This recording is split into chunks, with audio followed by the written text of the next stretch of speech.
Efa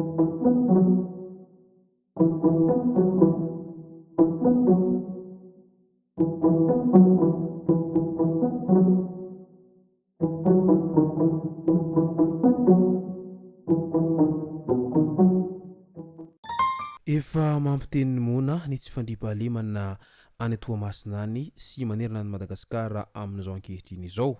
Pirofo mazava tsara manamarina an'izany rehetra izany ny trangana fanafihana izay nahazo any Bentanàna nantenaina tany Toamasina tany tamin'ity herinandro ity.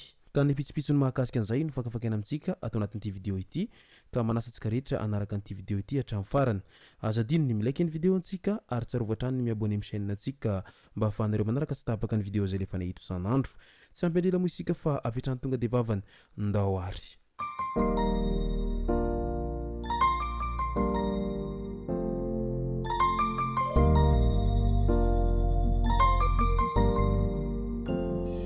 Ny tonga tsy miarahaba hono na mantesitra ka dia faly miarahaba isika rehetra mpanaraka tsy tapaka an'ity chaîne ity ny tenako amin'ity androandroany ity. Arakin'izay efa natsipiko zay dia ny mahakasika ny raharaha izay nahazo any Bentanàna nantenaina no tena iompanantsika atao anatin'ity vidéo ity.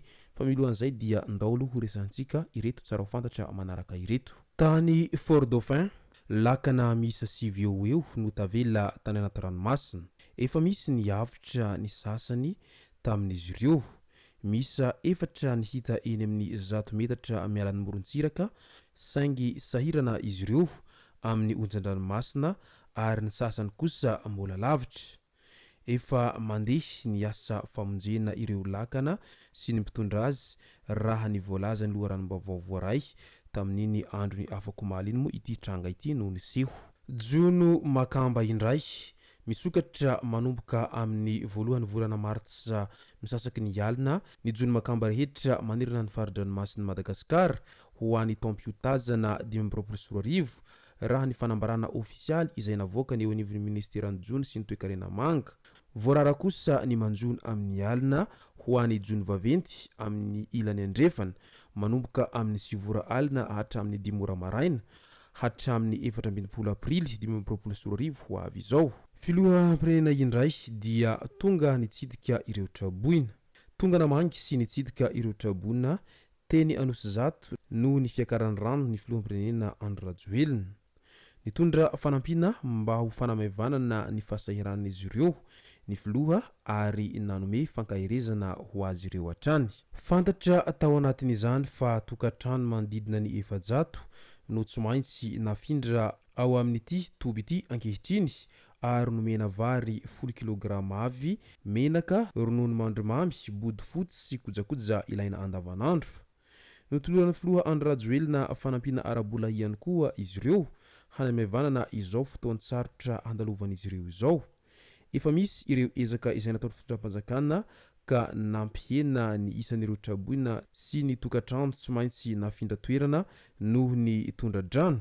Nanome toromarika ireo tompon'andraikitra kosa ny filoha mba ho entsitra amin'ny fanaraha-maso ny fahadiovan'ireo lakan-drano sy ny hanara-maso ireo izay manototra tany ary manao fanorenana tsy ara-dalàna izay anisany mahatonga ny fiakaran'ny rano ao an-drenivohitra sy ny manodidina ao. Fanatsarana ny sosialim-bahoaka vina napetraky ny fitondram-panjakana izay tarihiny filohan'ny repoblika Andry Rajoelina ny hanorenana ny trano izay mifanaraka amin'ny fahefan'ny tokantrano rehetra. Trano fonenana miisa 520 amin'ny andiany voalohany izay site soa iadanana Betsizaraina no notokanana tamin'ity herinandro ity.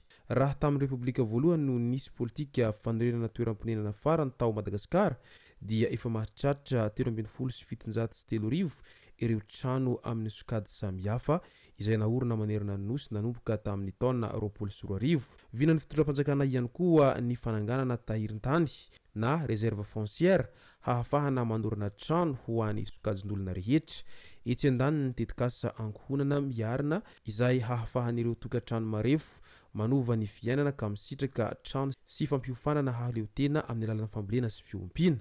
Any Toamasina indray izay miaina ao anatin'ny tsy fandriam-pahalemana amin'izao ankehitriny izao ny halatra sy ny fanafiana amin'ny tampiadina moa efa tsy resahana intsony raha any Toamasina izay.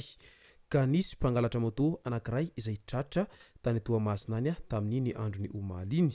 Lehilahy iray izay mpangalatra moto no tratra teo ambodiomby tao Toamasina tao. Efa tonga teny amin'ny goudron izay nanantena tsy ho tratra mihitsy izy nanosika ilay moto no nisy nahatsikaritra raha niezaka namelona ilay moto fa tsy nety velona mihitsy ka nosamborim-potsiny. Moto nalainy teo anoloan'ny salon de beauté iray izay tsy lavitra ny toerana natratrarana azy moa ity moto izay tratra teny aminy ity.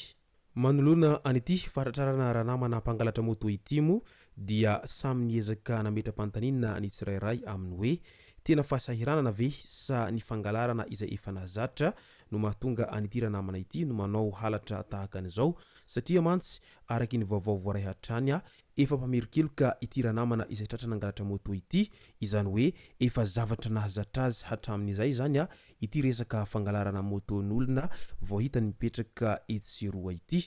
Ka izao tratra izao indray izy ao anatin'izay asa ratsin'izay.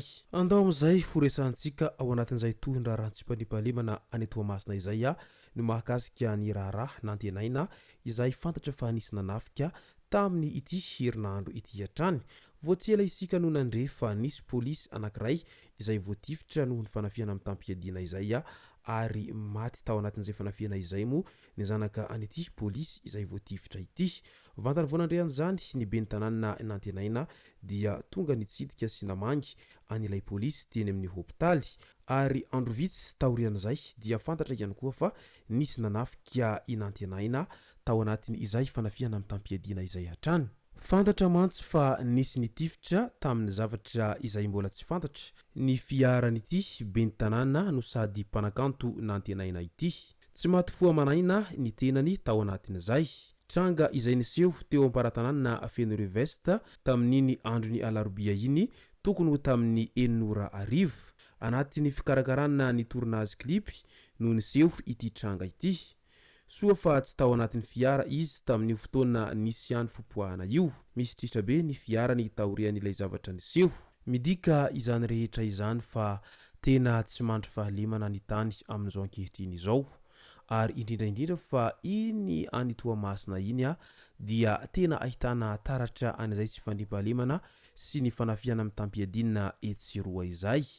Inona marina no tena ambadika an'ireo fanafiana amin'ny tampiadiana izay tsy nahitana fitsaharana mihitsy tato ato zay any Toamasina any ary mahatsapa tena mijaly ny vahoaka ao anatin'ny tebiteby sy miaina ao anatin'izay fahasahiranana lava sy ny tsy filaminan-tsaina noho ny izay hafitsoky ny asan-jiolahy sy ny fanafiana amin'ny tampiadiana any an-toerana izay.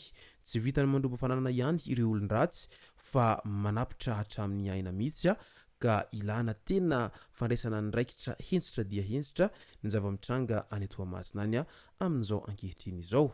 Izay sy zay moa no masaka azona roso tao anatin'ity video ity tomboko lasy tomboko vavy. Misaotratsika rehetra nanaraka an'ity video ity hatramin'ny farany. Aza diny ny milaiky ny video antsika ary tsarovatra ny miabone amin'ny chaîne antsika mba ahafahanareo manaraka tsy tapaka ny video zay lefa nahito isan'andro. Tomboko lasy tomboko vavy mankasitraka dia mirary soa.